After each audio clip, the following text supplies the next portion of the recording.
Thank you for joining into Black Women in Educational Leadership. As you all know, I am your host and founder, Rashida Hobbs Jones. Today we have a very, very special topic. Before we get into that topic, let me go ahead and read today's quote. I have four quotes. And these four quotes come from, I believe, four different actresses. It's related to motherhood. And let me start with what the quotes say. I'm going to first start with Jada Pinkett Smith. She is representing our married moms. And she says, we have to raise our daughters to be the women they want to be, not the women we think they should be. Willow is not me. The next quote comes from Taraji P. Henson. She says, it comes with challenges, but at the same time, I love being a mother. It keeps me grounded and focused on what life is really about. The next one is coming from Solange. She is representing our young moms. And she says, no matter how many awards or accolades I get, the one thing that really is a judgment of me is what kind of mother I am. Solange knows. Finally, our mature mom comes from Nia Long, who says it takes a village. I just do the best that I can do, and I don't try to be super mom. You just improve greatly because there's this little person who watches everything you do. Kids, they are a direct reflection of the best part of ourselves. So I wanted to read those quotes because it's actually involving our topic today, which is Black motherhood and how Black motherhood transfers over to women in leadership roles. And as you all know, our show is dedicated to Black women. It's dedicated to Black women in leadership positions and specifically in the educational setting. That also includes higher learning. And what I find to be interesting in just growing up with a Black mother and just being a woman, and as I reflect, it's just how much motherhood has had a direct impact on me as a leader. And I just started to research, right? Like, does Black motherhood have an impact on women in leadership roles in the leadership that we decide to be a part of? And I found that yes, there are actual studies out there that show a correlation and connection. So what better way to celebrate this past Mother's Day than to acknowledge all the Black moms who are out there who are representing, whether you are a single mom, married mom, transplant mom or not. I just want to say happy Mother's Day to you and want to dedicate this show to you on how your modeling, how your contributions and influence and impact is actually shaping the women leaders that we have today and that's to come. With that said, a very special guest we have to help me talk about it, who I think brings a lot of experience to the table and should be a public icon, in my opinion, and should go down in history as being an excellent, excellent mom, is my own mother, Mauresia Hobbs. Mauresia, welcome to the show. Hello. We are so honored to have you a part of this episode of Black Women in Education, Mom. And thank you for all of your patience. You have been patient with me going through all of the tech issues and everything. You have been right there just waiting. That's why I love you so much. And that's why Black women are just so important and influential to society. So, Mom, I think you heard me say why I wanted to bring this discussion to the space, right? Yes. And before I begin as well, it is my birthday, May the 10th. Mother's Day was Sunday. Today is Tuesday. I want to say I got this fabulous ring you and Dad sent me. Can y'all see that? Thank you so much. It is beautiful. It is a diamond encrusted ring here for my chapter, Alpha Kappa, or not chapter, sorority, Alpha Kappa Alpha. And what I really like about this, Mom, is I don't know if y'all can see this, but see if I can get it off. Y'all see that? It has my name. Can you see your name? Rashida Hobbs Jones. I love this, Mom. This is such a special gift. I think this is one of the best birthday gifts I've ever gotten. Oh, really? Okay. Well, we're Yes, glad Mom. you This is like it. so nice. Well, you know your daddy likes the compliments, so that probably cool him down a little bit.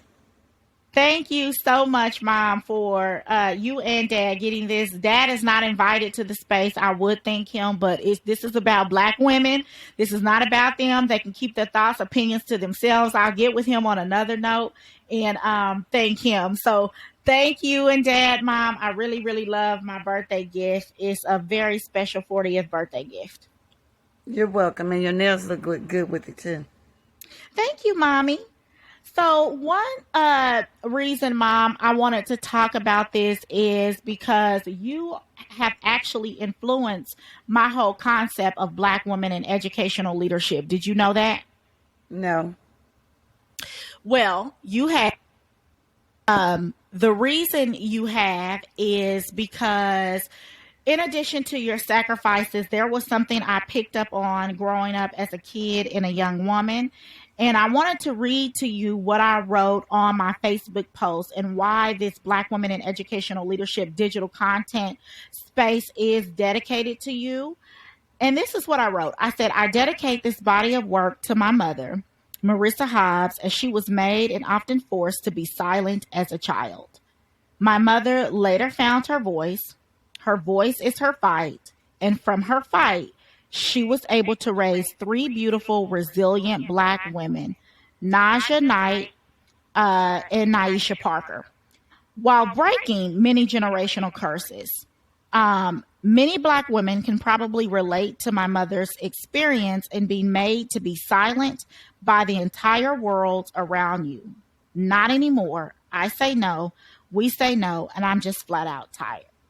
So I wanted to read that to you, Mom, because you actually had a lot to do with this whole concept in the sense that I know the personal things you went through as a child. And I know from what you've told me how you were pretty much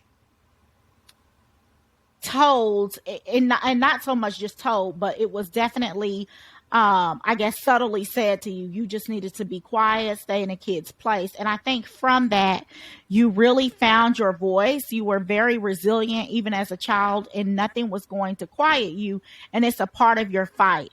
Would you say that it is a part of your fight, your voice? Um, Definitely.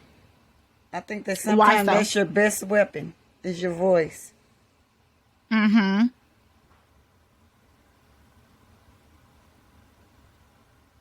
So with that, Mom, I wanted to share. I think a lot of Black women can relate to that. There have been so many times I have felt silenced. For example, in trying to share the experiences that we as Black women deal with. Um, I have experienced situations where I've been told that's not really what the situation is. That's not how I should feel. This is not what I should think. Oftentimes, I've sat in spaces where I know what's happening to me is racism and sexism, and I know that I cannot say anything. If I do say anything, I know the repercussions that it's going to bring to me and my family. And then there have been times where it's just like, no, I'm going to speak out.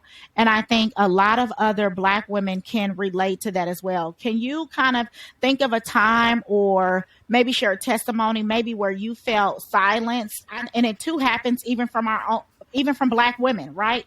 We've experienced situations from Black women who have silenced other Black women just due to misogynistic conditioning, right? And them taking on the mindset that it can only be me, or they're competing because of this patriarchal culture that we live in. Can you think of any moments or just relate to that Black woman silencing?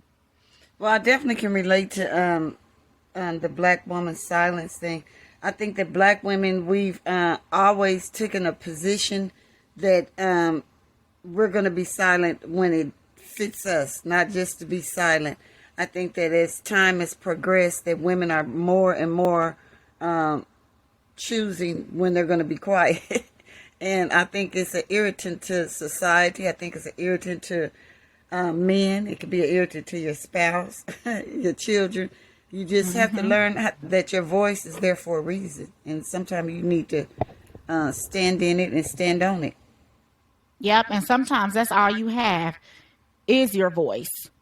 So that's why this piece is dedicated to Black mothers, because Black mothers have shown, not just Black women, society, in my opinion, what it looks like to really fight, what it really looks like to believe in something so much, even though you have so many things against you, to keep going. And I wanted to share some interesting findings that I have found that I am a strong believer has had to do with Black women in leadership and the way that we represent ourselves as it relates to being leaders. When I was reading this study last night, it talked about how once upon a time, there was this thought process on what motherhood looked like, and that thought process came from this European framework, such as motherhood is about a woman taking care of kids who's married, husband brings home the bacon, and she is responsible for bearing the children, raising them, and taking care of them and helping at the house. That's pretty much the role of motherhood. And the reason why that framework is so disturbing is because, one, that is not fitting for all women. I don't care what color you are.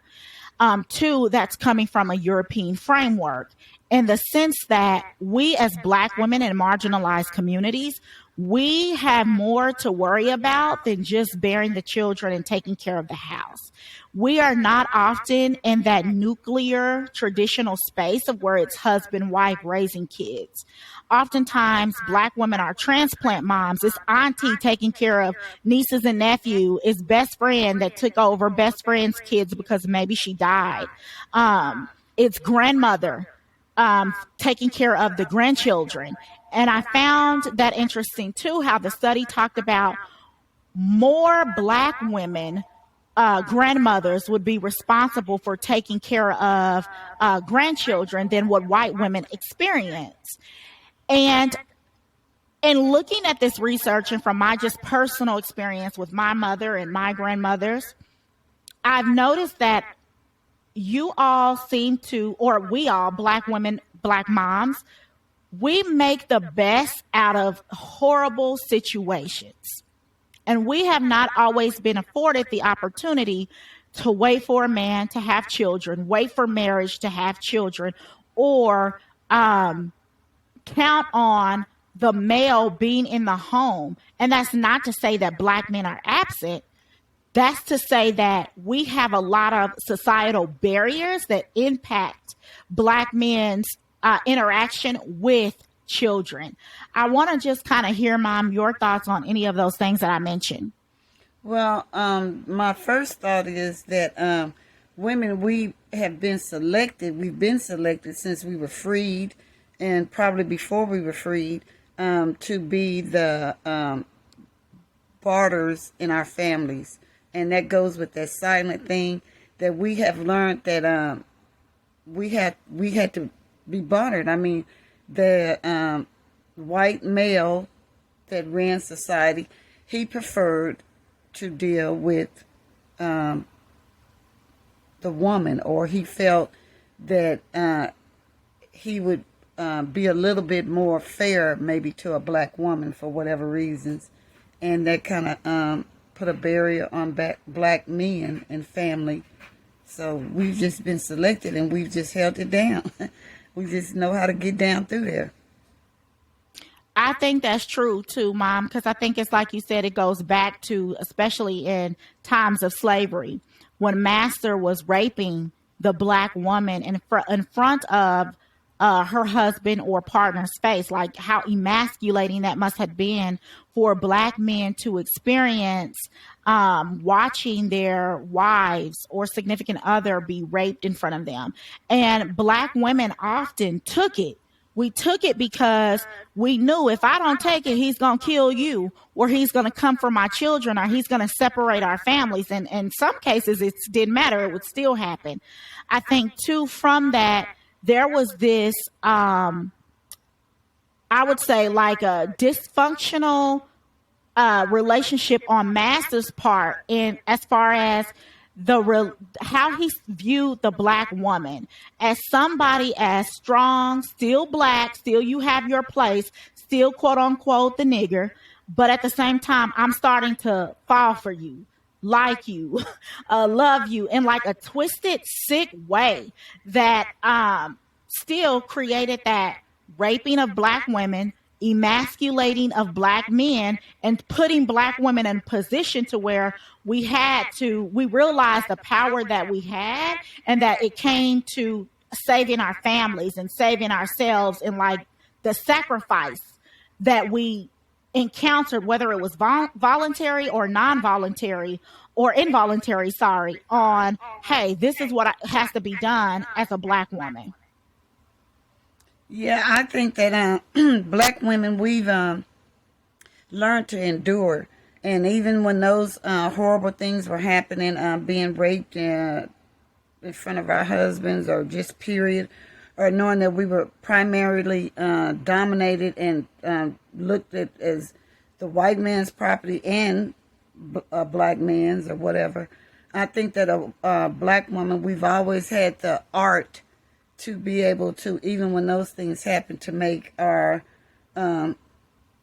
husband or significant other still feel like, he's a man, and to flip the coin and let our kids know. We had to be very matter of fact with our kids that this is the way it's going to be.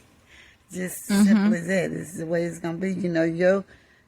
Your job as a child, and my child, or our child, is for you to craft your art, finding out who you are, and then just going out and conquering the world, doing as much as you can and leaving a footprint.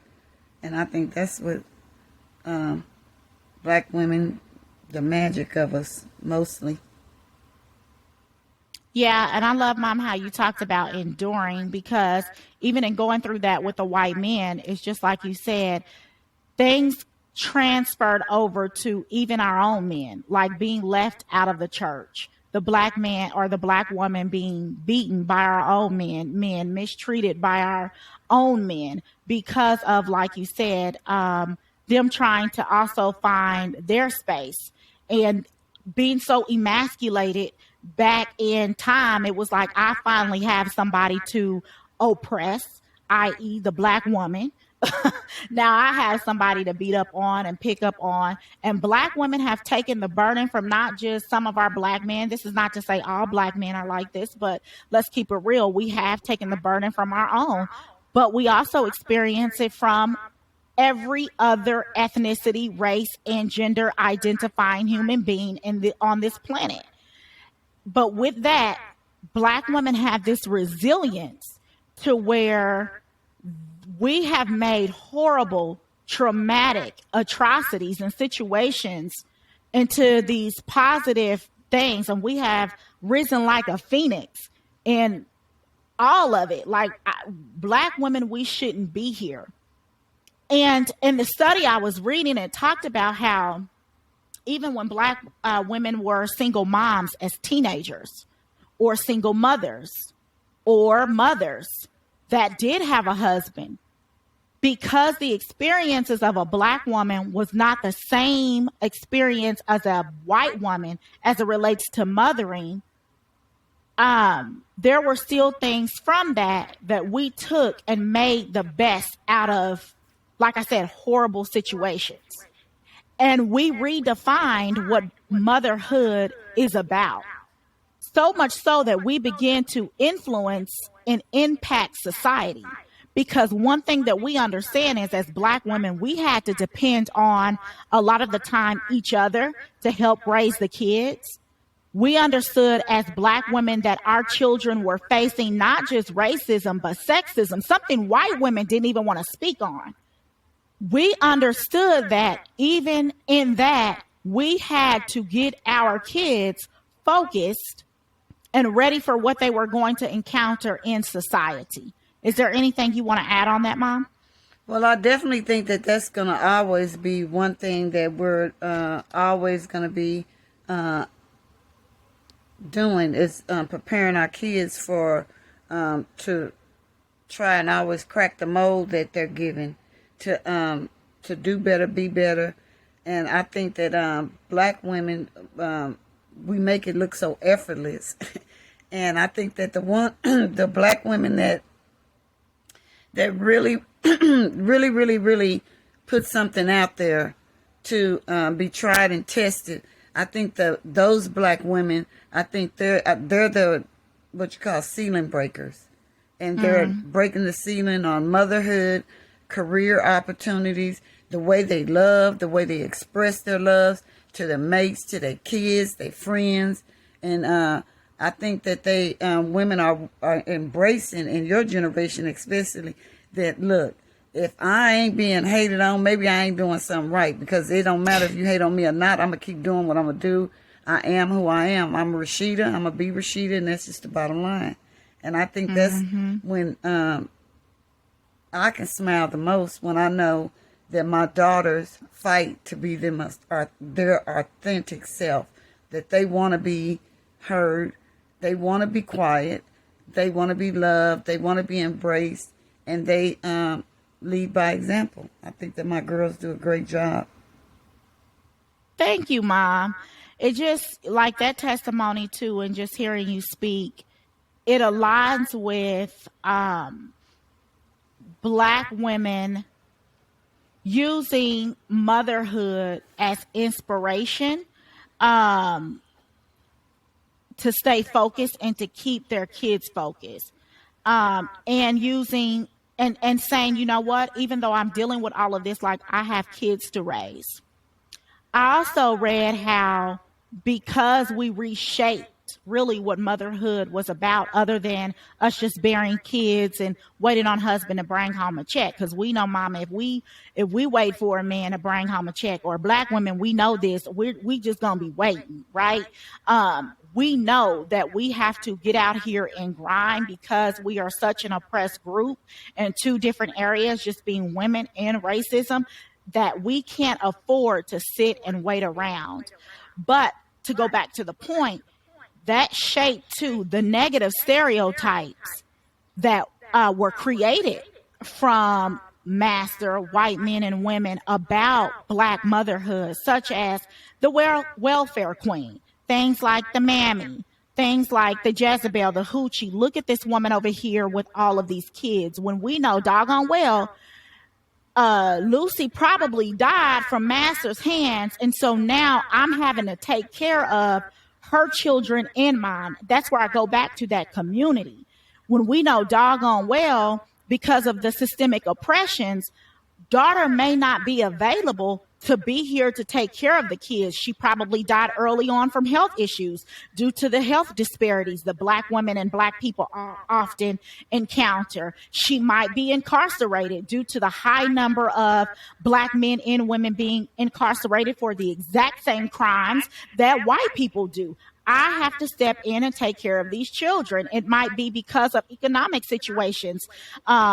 We know that black women and men make lesser or less than their white counterparts, significantly less. So we may have to live together to be able to provide for these children so that they can have a life.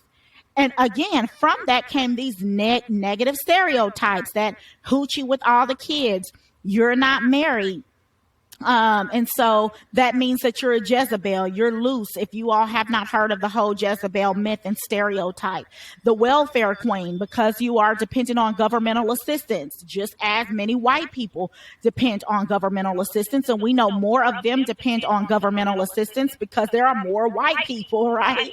And Yes, can I so, interject right there? yeah, go ahead, Mom.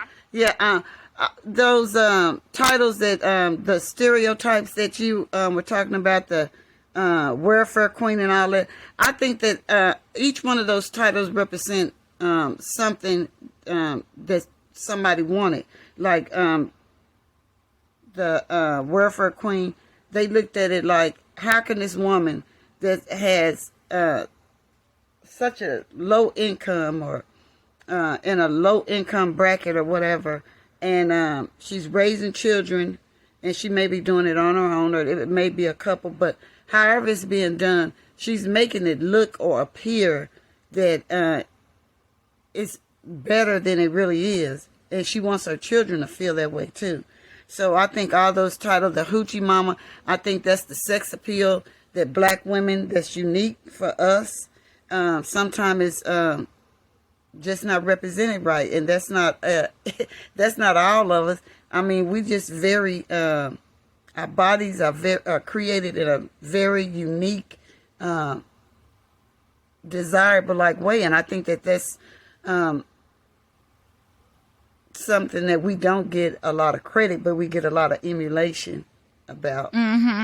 So black women, I agree. I think black women are very alluring, and I think we are so much of a trendsetter that it's often copied and mimicked. And when other races do the same thing, it's looked at as exotic or beautiful. Prime example, the whole Kim Kardashians or the Kardashian clan with the nice plump lips, the nice derrieres, the hips. Like oftentimes black women were called fat or having too much or being considered a slut for just her body. But yet now women who are, especially other races, who are paying for the lips and the butts and the breasts, it's often now sought after, or it's beautiful and desirable. The same thing with the black women starting the trends with the nails, the long nails. I know Mama too, in California, that was a thing for black women, especially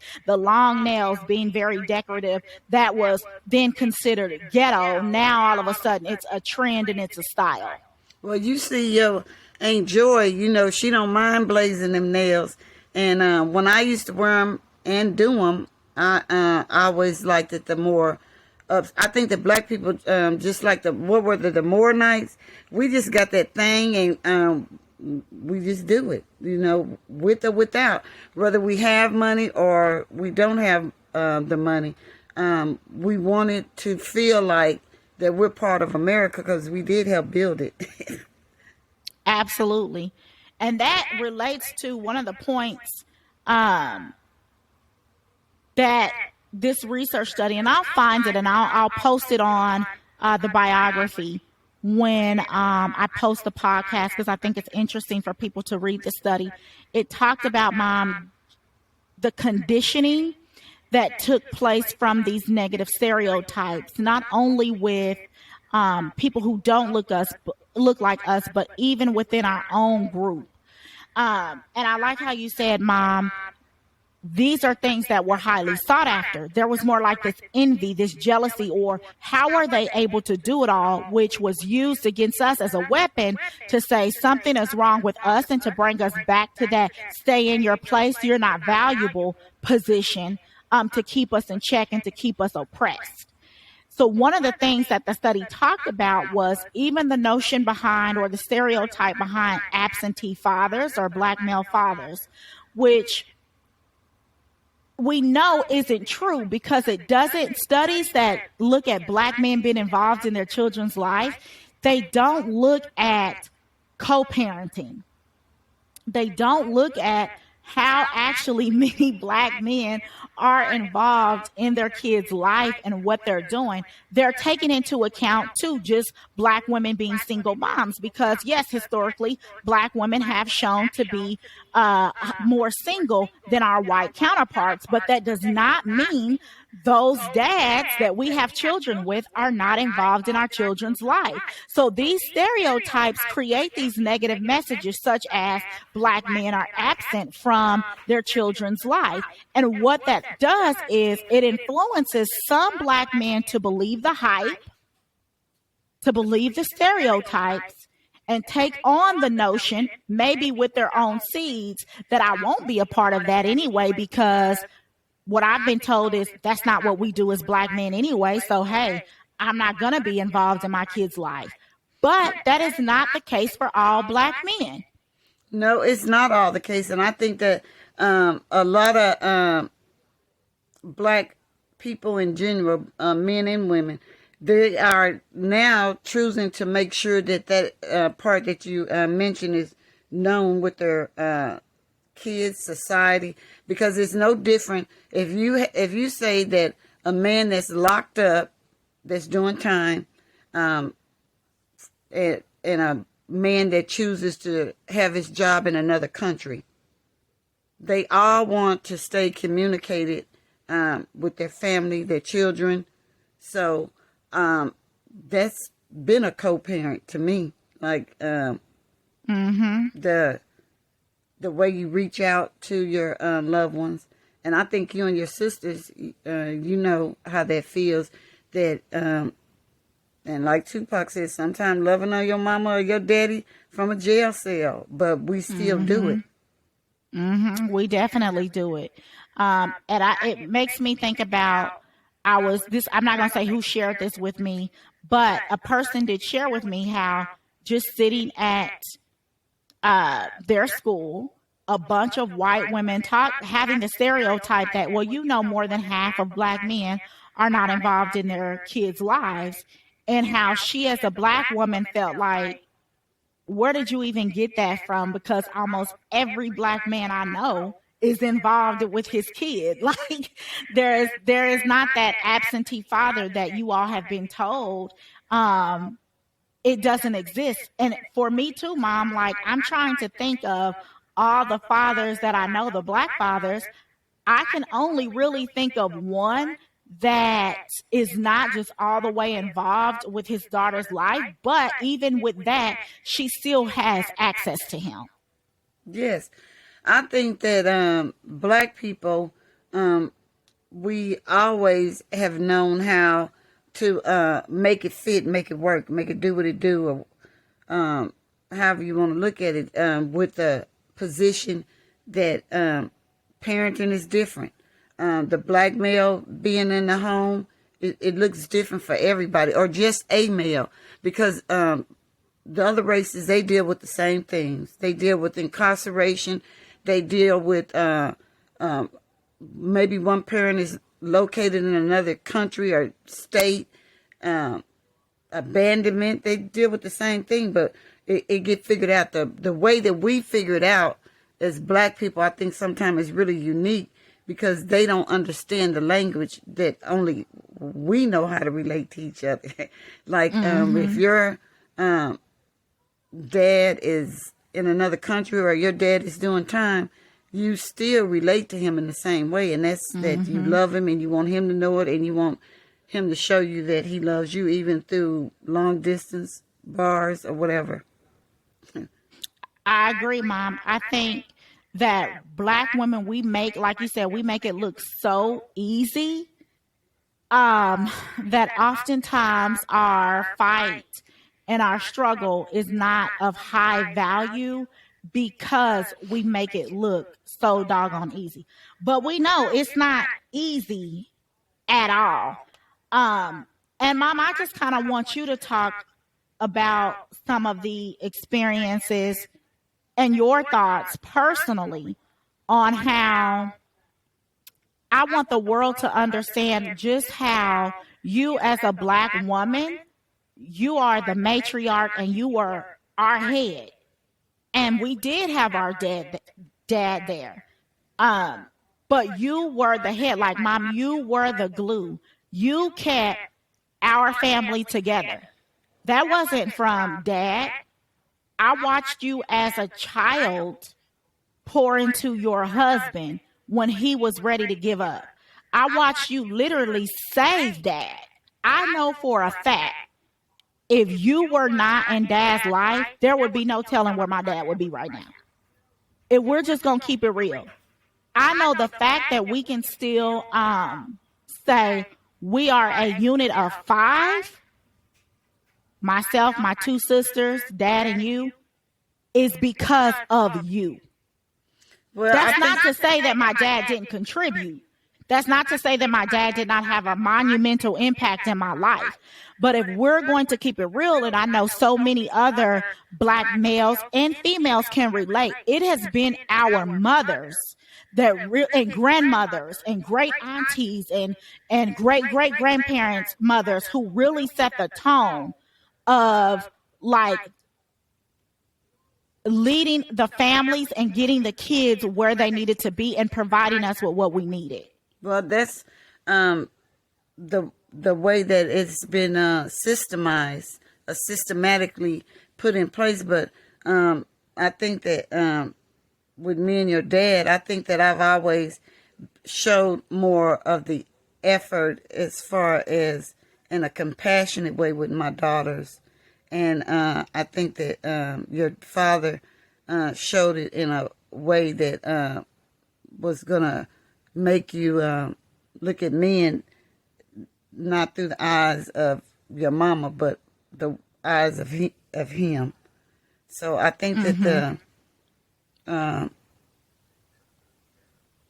the woman having to keep the family together, it's been always consistent. We have to. You have to. Your sisters have to.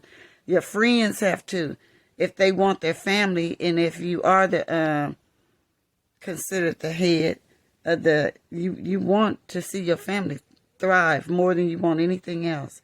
I want that more than anything on earth, is for my family to thrive. I think too, when we say head, I think especially men have a hard time hearing that, because head to some of them may mean they're not the head of household, or they're being emasculated, or they're not giving those characteristics of what society told them makes a man.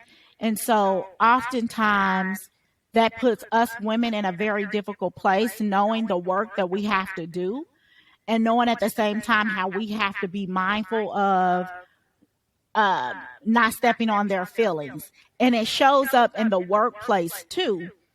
I'm sure my Black women out there are thinking about, especially in their leadership roles, how they have had to walk that fine balance of really being the one that everyone seeks, that's highly sought after, and who has a significant role in the workplace, but at the same time has to remain in check on how much she can put out, because she's being mindful and conscientious about her walking on the feelings of people who don't look like her, or men's feeling emasculated or intimidated, or a white woman's feeling emasculated or intimidated, or even people who look like her or within her marginalized groups, as far as, she thinks she's all that, or that jealousy or envious that you talked about earlier, Mom, that may brew.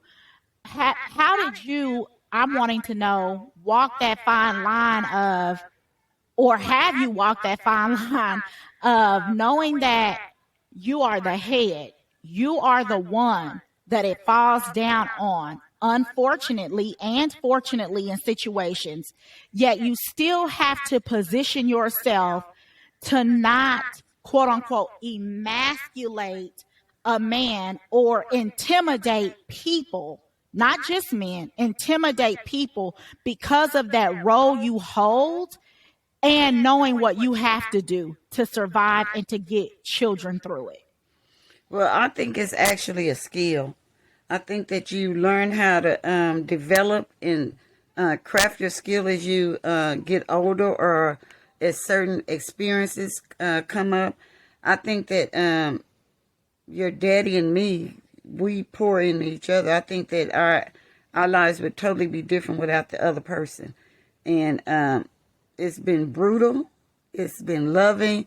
It's been tiresome. It's been energetic, adventurous. It's been everything that you can put on a spinning wheel and spin it. That's what we've been being. But at the end of the day, it all boils down to being loyal and committed.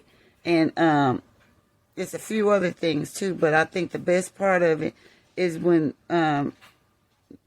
I and your dad, when we can see a reflection coming back at us, and it's from you or your sisters. Like each one of y'all to us is like a fine blend of our best and worst self put together in a perfect package. That's how I feel about it. How do you define motherhood? Um, you have to be fearless, or know how to fake it till you make it fearless, um, so that you can just be appreciated by all the things you listed earlier that you spoke on. You have to learn how to be fearless no matter what. Even if you don't know, even if you're scared, even if you do know. And you have to learn how to craft your gifts because you positioned with certain gifts and you know what they are or you learn what they are. And you have to really learn on how to craft them. You have to know that you might be the only one at the table. You know that you might have to sometime be silent, or sometimes you may have to craft how you make your significant other feel that there's always a place, and he is the man, the head, but y'all two-headed. So it's Mm-hmm. good. It's a good balance. I like that, Mama. It's two headed. You know, I'm from that era, Mama. It's both of us. And But I your think, like, area is much appreciated too. It's much yes. appreciated, and it's a beautiful thing seeing your daughters not wanting or necessarily feeling like in every way they have to be like their mothers were, as far as the way that they are showing their love. I like that my daughters are not afraid to show that I'm a grind with you, baby, and we're gonna get this money, we're gonna do this thing, we're gonna do what we gotta do, and we're partners. That's more pronounced, or pronounced more in y'all's generation. Like women back in my day, we had to play our position and stay in our position and still make a position that was gonna work for us. Mm-hmm.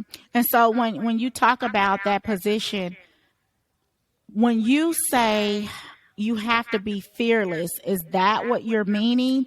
Um, Knowing how to quote unquote play the position, but not being afraid to play it, or what does that mean exactly when you say be motherhood to me is about being fearless? Yeah, that's definitely it. It's knowing, if you don't know how to play it, you fake it till you make it. But being sometimes you move like really uh, lightning. You're really moving like at the speed of lightning because you're trying to get so much done, or you're trying to make sure that so much is taken care of or understood that you're moving like lightning. You want it to be understood with your husband that you love him, and that you're trying to have those values that you and him have created. If he's going to be the head or whatever, you want your kids to know that you're there for them, that there's no problem that's too big, that they never have to be ashamed when it comes down to your initial want to just be able to fix it, make it better.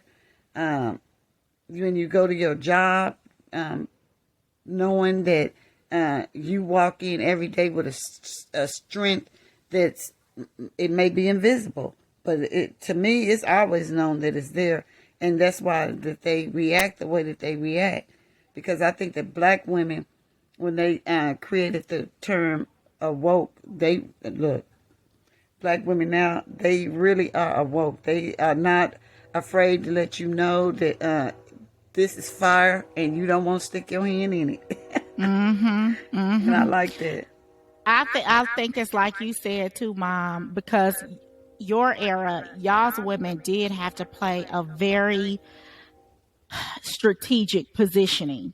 And I think for some of us daughters who saw that growing up, some of us may have internalized it like, I'm not playing that position. I'm going to say and do what I feel. But I think too, as we have gotten older, we understand why the position was played and how valuable it is to know when we have to play our position. It isn't a sign of weakness. It's actually a leadership sign in the sense of being strategic, being adaptable, knowing how to see things before they happen, and knowing how to shape what you're going to do before it hits, knowing how to be 2, 3, 4 steps ahead at all times. Just because what we had to watch our mothers endure the position that y'all play, y'all were able to subtly as well as overtly model to us, this is what playing a position means. So with that said, Mom, I like to know, were you ever made to also believe that your only purpose was to just be a mom? Well, I was never made to feel that way, but I felt that way on my own. I felt like that from the moment I had each one of y'all that when you came into my life, that this is what I'm gonna be doing. I'm gonna cultivate this little person right here, and I want them to know that all they ever have to do is be the best them. They don't have to feel like if your parents accept and acknowledge what and who you are and where you're going, and they don't have a problem with it, I think the rest of the world don't. I think they don't count as much. And I think you have to conform in certain areas, but mm-mm.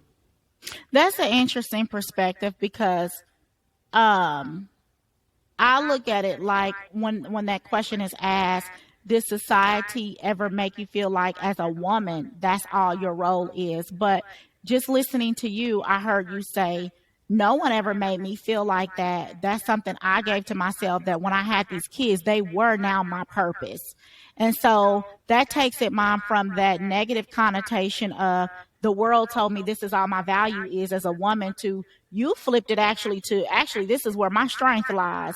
I now have these human beings that I'm responsible for, and they are now my purpose. And this is what I have to make sure I'm able to do with these babies. Yes, I've always looked at that being a mother and a wife, that that's just something that I truly just wanted to pour in. And I know I wasn't the greatest at either one of them, but I always was willing to learn. I think that raising you and your sisters, I think that I mostly looked at just myself as a mother, nothing else. I'm not your friend. I don't care if we get along. I need to know what's going on in your life, but at the end of the day, it is what it is. This is the rule. This is the way it's set up. This is what you're gonna do. That makes me want to know, as you were raising us as children, what barriers or societal barriers did you feel like got in the way of you parenting, or just like you said, this is what y'all are going to do?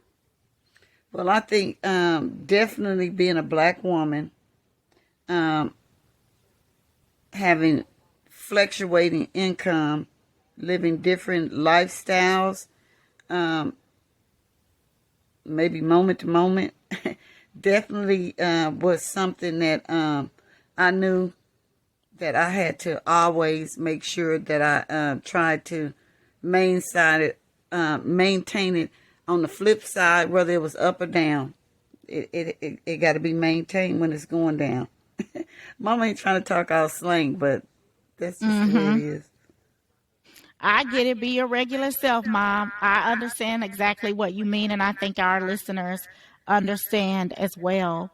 Um, I would say, when I think about my societal barriers that I've had to face, because Mom, when I started my journey of motherhood, I started off as a single mom. I didn't have the luxury of going through pregnancy with my partner or significant other. I don't even know what that feels like, to have someone there for you, rubbing your stomach, helping you in and out of the car, bringing you this and that as you're going through the experience of being a mother. So I would have to say, as I'm reflecting on my societal barriers because of the partner I had chosen to have my daughter with, I think just what how society impacted his feelings of himself, it impacted my journey of motherhood. Because for me, I did not look at that time as motherhood as like a positive thing, or like you just said, for you it was your strength. For me, it was like I did something wrong. I shouldn't have gotten pregnant without being married. I got impregnated by the wrong person, and now I'm pretty much left to deal with being a mother. I didn't take from that, like you said, now this isn't going to be my purpose and I'm going to find my strength in it. I kind of looked at it like as I'm paying for something I probably should have made a better decision on, and this is what I'm having to do now. Now, in hindsight, I look at it like it was one of the best gifts that this person has given me.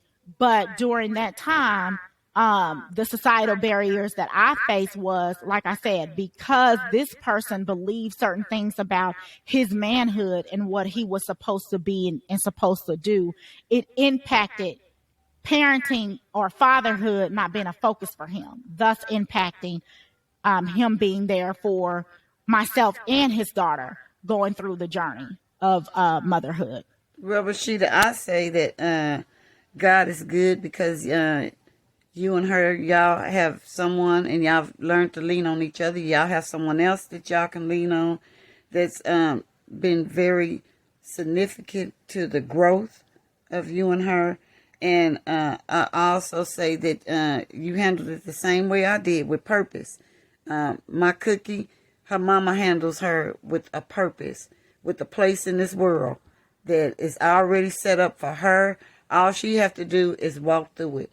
You hold my cookie's hand, and sometimes you have to tap it or whatever, shake it, whatever you're gonna do. But for the most part, you always are her guiding light. And I know sometimes you don't feel that way, but sometimes the beacon and the guiding light get confused for the same thing. So gotta you just gotta stay on in there. You gotta know at the end of the day, you're doing exactly what your mama raised you up to do. That was a gem, Mom. The beacon and the guiding light sometimes get confused for the same thing.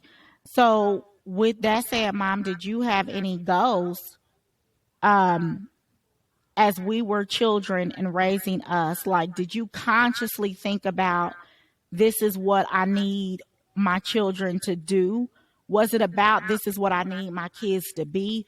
Or did you just have a goal? I'm going to mother, and how it comes out in my kids, I just want them to be respectful, productive citizens. What actually was your goal? And again, were you conscientious of that goal in raising your children?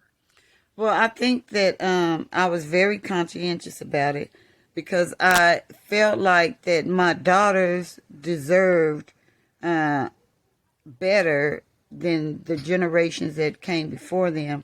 And that's one, uh, having a respectable education, learning the power of every word that comes out their mouth. So I think that was my like main objection, that look, we're not finna play when it comes to you using your words, learning your words, working them. We're not finna play about your grades and your education. And you will learn different skills so that it prepares you for whatever move you make. And I think that that's what it's really all about, is that you.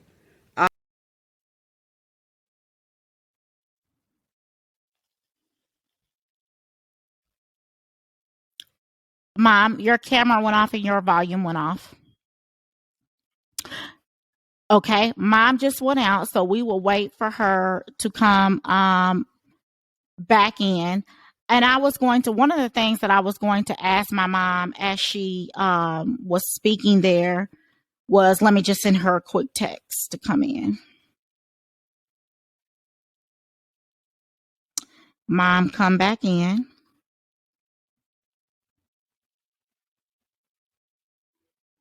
One of the things that I was going to ask my mother while she went out was because she keeps mentioning education, and she has said this my whole life, but I've never really asked my mom. Oh, there she is.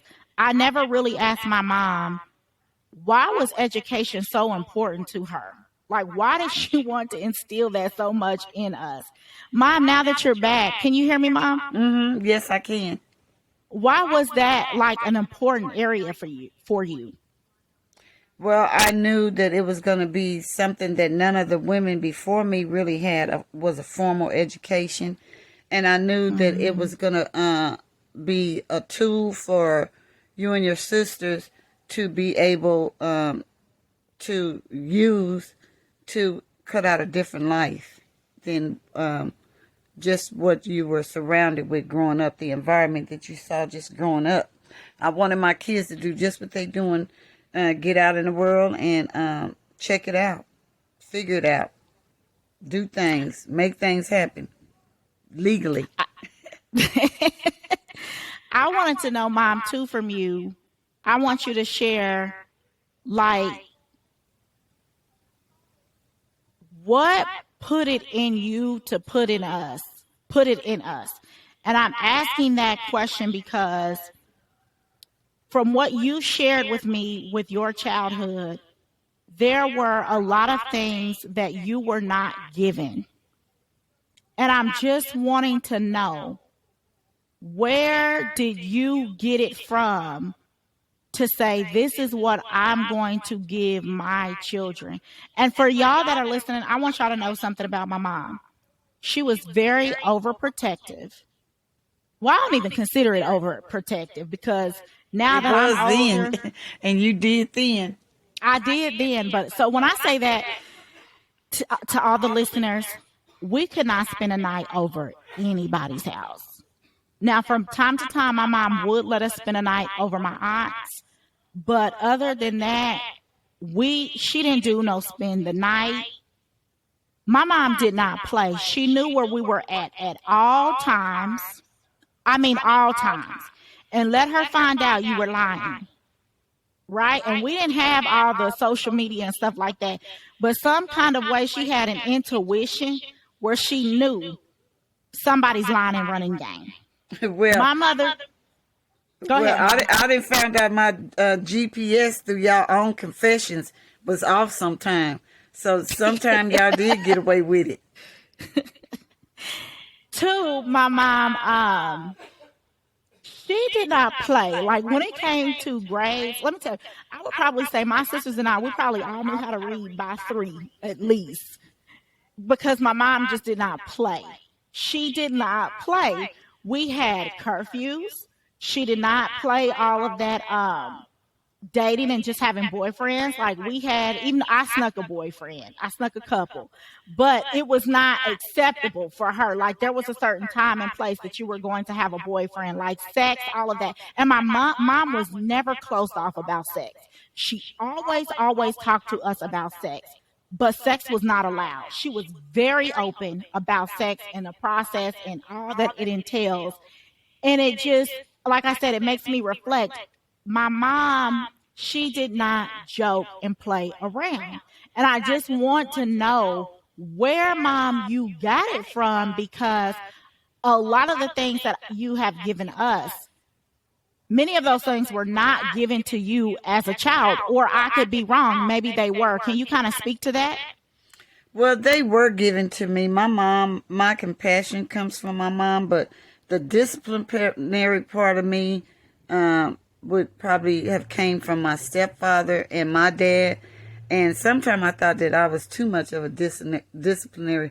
You know, your Uncle Tweety be calling me the warden, so I think that probably fit more when I was raising you and your sisters, because even though I mentioned being fearless, there's still a certain amount of fear that you don't want coming to your kids' way. So you know that you can't cover every base, but you try. So are you saying because of those experiences, coming your way, you didn't want it to happen to us? Is that where you got it from? Well, I knew that things could happen that I did not want, and as far as I was concerned, on my watch, I was gonna try not to have those kind of things be even brought in our home. Like I didn't want those to be things that we had to stop, be distracted. Uh, you know, we would have handled it if anything needed to get handled. But I was trying my best to have my kids have a life that was going to result in just knowing how to process and be gleeful in them being able to produce in a United States type way, a legal type way, not looking over your shoulders. I wanted my girls to be able to stand on and stand in what they knew and what they believed and thought. So, how does now your thoughts about what you want from us, how has that shifted now that we're adults? Because we're not kids anymore. You still now have to mother, but it's in a different capacity. What are your goals now? Well, I don't say I really have any goals. I think it's in shift from me just being more of a very open participant supporter to my daughters. I feel like I finally, like your daddy used to tell me all the time, let y'all fly. And that's been a difficult part of my motherhood is me taking a hands off approach and just or knowing that time to be silent and let y'all handle things. That used to be one of your favorite phrases, Mom, I got it. Mom, but you know what? I think Daddy was hating sometimes because Daddy likes to have all of your attention. And I didn't really see you as being too hands on. I saw you wanting to worry too much and trying to control the outcomes of some of our decisions. But as adults, I don't think you were too hands on at all because, too, I will say you raised us so well when we did become adults age wise, maybe not maturity, but age wise, we were too taking care of ourselves a lot. You still had to push in on some things, but we were not one of those kids to where we were still leaning on you for everything. Well, I think that's the thing that makes you, at the end of the day, when you realize it, that when you realize that they're going to be okay, I think that's where you have a smile. Now my focus is not so much on y'all; it's on y'all's kids. So now I done flipped it. I don't comment because I know every person in this world, no matter your race, ethnicity. You can attest to these parents now that they're grandparents. They don't do them at all how they used to do us. They are so soft. These grandkids, they run circles around their grandparents, and it's just not fair. Mom, have y'all how y'all shifted? Y'all need to be more parents. Well, I think that I don't have to be as hard with my grandchildren. Y'all got it, and I can just take another position. I can just be supportive to them too and loving.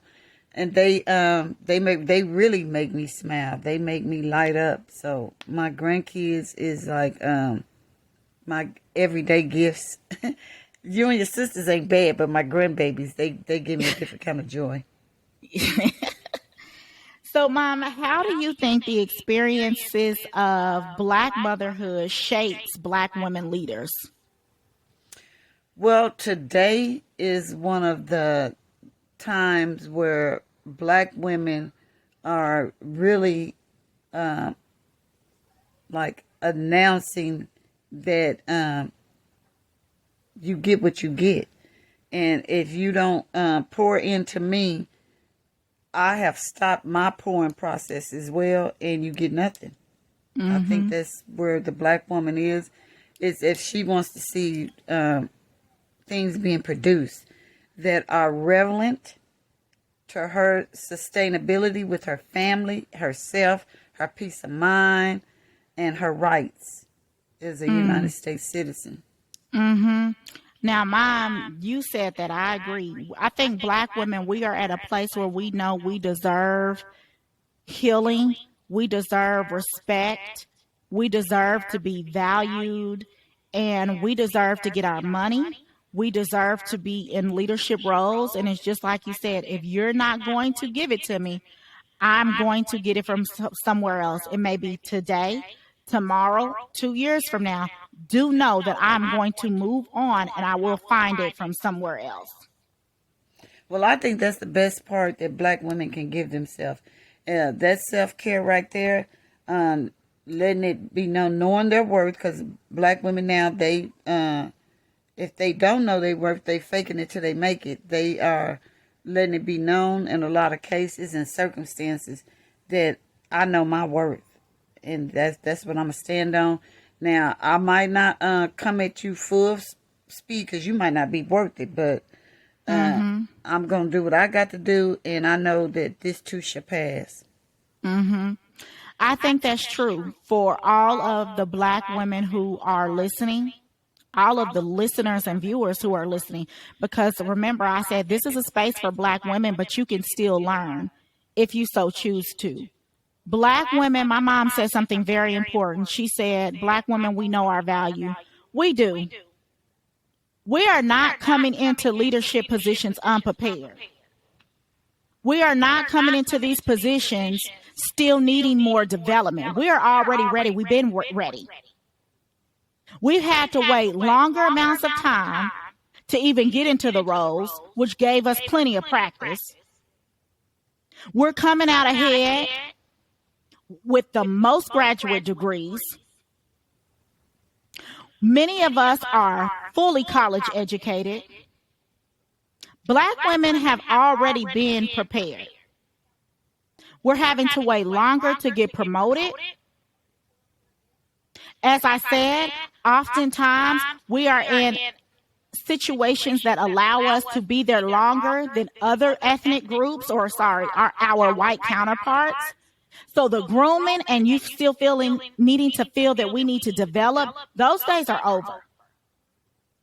We have seen too many. They're over. We've seen, Mom, too many accounts of white men and men getting into their feelings and not emotionally able to collect themselves at the table.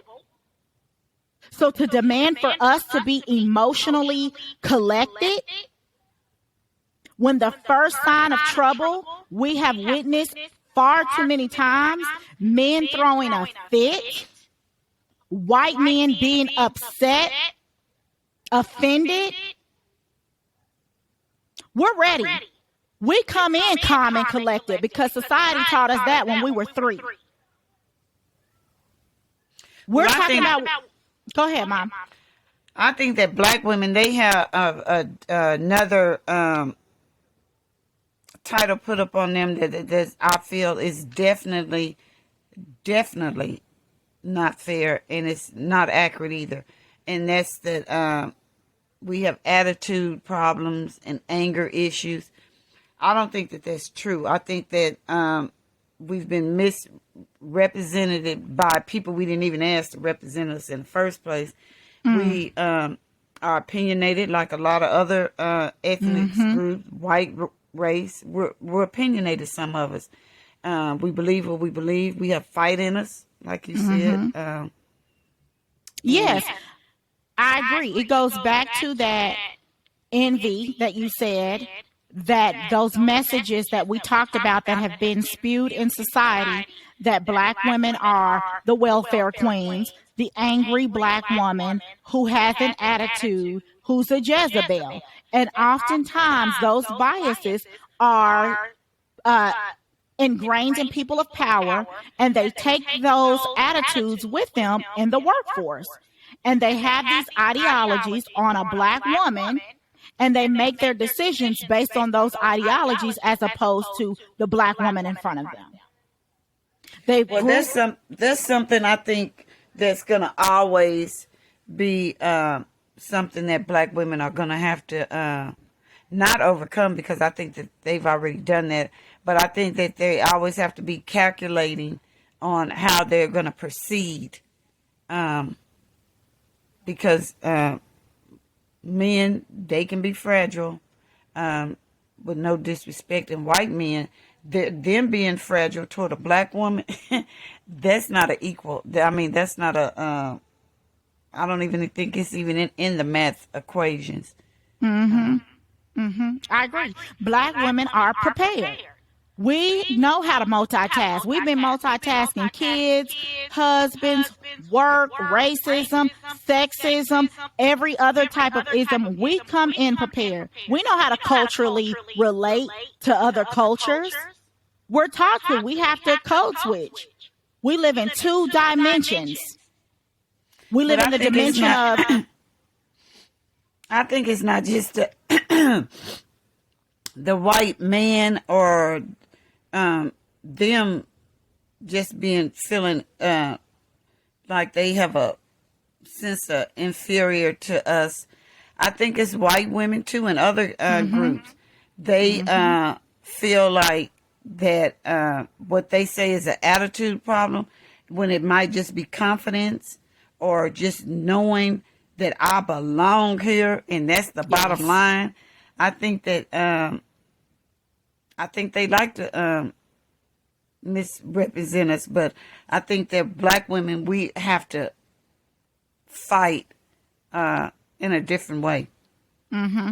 It's that unapologetic spirit that we have that, yes, I belong here. Yes, I'm absolutely qualified. I'm not here because of affirmative action. I'm actually here because I come with the skills, credentials, and the expertise to be able to do what I do. And it goes back to that those biases, Mom, that you said, not just with white people, um, ethnicities and all genders look at as how dare you, you are out of place. Even some of us, it goes back to that you have a place that you need to be in, and because you are not fitting my molds or my idea of what you should be like, you're the angry black woman, you have an attitude, you shouldn't be here, rather than this is how many of uh, ethnicities act despite race. So I have a question for you, Mom. What advice would you give to black mothers? The black mothers of today, I would say to them to most of all show up, and your showing up will make you stand on something. You're gonna handle it some kind of way, but you need to show up. What is your advice to black children? I think that black children need to. They really do need to listen with their ears and embrace when they have a village. They need to embrace that. They don't need to be embarrassed, shame, explaining, or justifying that there's multiple people that are loving on me and want to see me do well. What would be your advice to this world? Well, this world, my advice is that we definitely all need to value some of the traditions that we've lived with for many, many, many, many, many years. Some of those traditions, maybe they need to be polished, but I think that people need to learn how to live with things like loyalty, commitment, respect, rights. You know, I think people need to learn to live with those type of things and accept them. Why do you think that is? Because without order, it's going to be chaos. You know, you have to have order. But you can't have an order that's only with one type of thought or one type of way. I'm going to repeat a sentence and then, or I'm going to say a sentence and I want, or not a sentence, I'm just going to say a thought and I want you to finish it. Okay? Black mothers are not Black mothers are not weak. Black mothers are unique in every sense. Thank you so much, Mom. So before we close today, I just want to say a few things to end. I again wanted to have this show on Black motherhood and how it shapes Black women in leadership roles. We talked about how there is a disparity and disproportionality of Black women leaders, not only in education, but overall. We talked about how oftentimes Black women are not granted with the same respect and value that other cultures or, ethnicities may have. And oftentimes those biases, attitudes, misperceptions, and beliefs are brought into the workforce as it relates to what a Black woman can contribute. But what I want to say to the listeners and my Black women in particular is that we are raised to lead. I don't want you walking out or leaving this podcast thinking that you don't have the capabilities or it's something wrong with you. We are raised to lead. Like Mom and I talked about, we come from not just a history of slavery, but we come from royalty. We come from creating civilization and what it is and what it looks like. But even through going through those atrocities and slavery, we made it. We were able to still show up for our families, for our children, and for ourselves. I want to say to my Black women, you are learning from other Black women before you what it looks like to lead and manage not just a household, not just a village, but a society. Black women, they have birthed us. They're the reason that we are here. They are the matriarchs. They are often looked at as the head of the family, whether it's your biological mother or not. And for my listeners who are not Black, because we have so many different levels of adversities that we face, we are shaping Black women leaders on what it's like to lead strategically, intelligently, innovatively, with ingenuity. Because we have no other choice. We are being groomed to know how to still serve a society that does not serve us. We are being groomed to know how to learn other people. We are being groomed to know how to differentiate our tactics and skills, because for us, it's literally survival or death. We are being groomed to know that we have to be 5 times better. So we are learning everything, every credential, every skill, every professional development we are a part of, because we know we have to show up 5 times better and we're still not good enough. We know there cannot be any imperfections in our resume.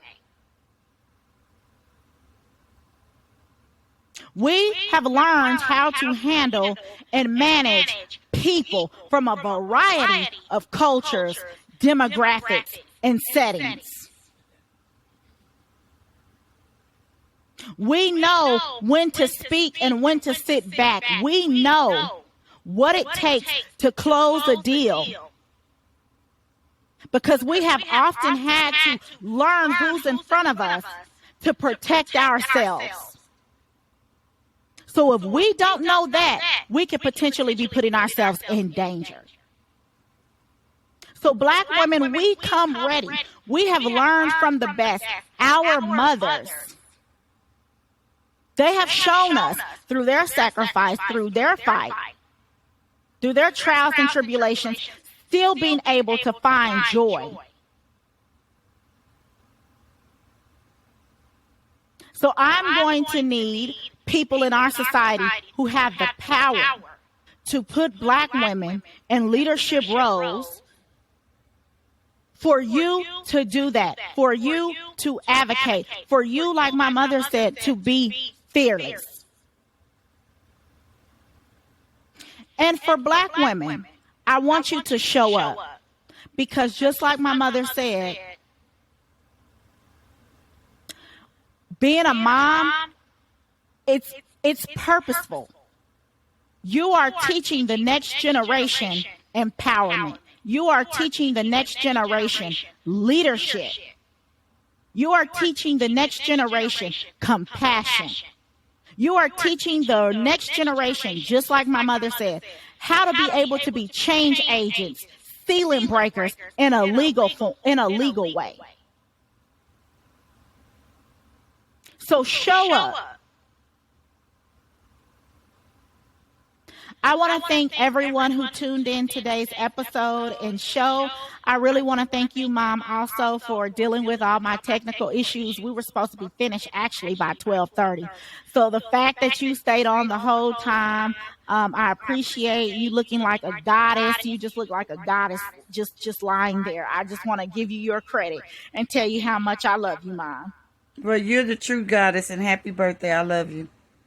Thank you all for tuning in and joining us today for today's episode. Remember, make sure you like, comment, and share. Pass our information around. We are trying to grow. You can definitely go to Linktree, where you can find us at Black Women in Ed Leadership. You can also make donations. Our whole goal is to create a haven for Black women to come and share your experiences, be vulnerable, so that we can transcend limitations. We are wanting to continue to expand. So any little donation helps. We hope that you enjoyed today's show, and we will see you next time. Bye. Bye-bye. Thank you. Bye, baby. Happy birthday. Love you, Mom. Thank you. Love you, too.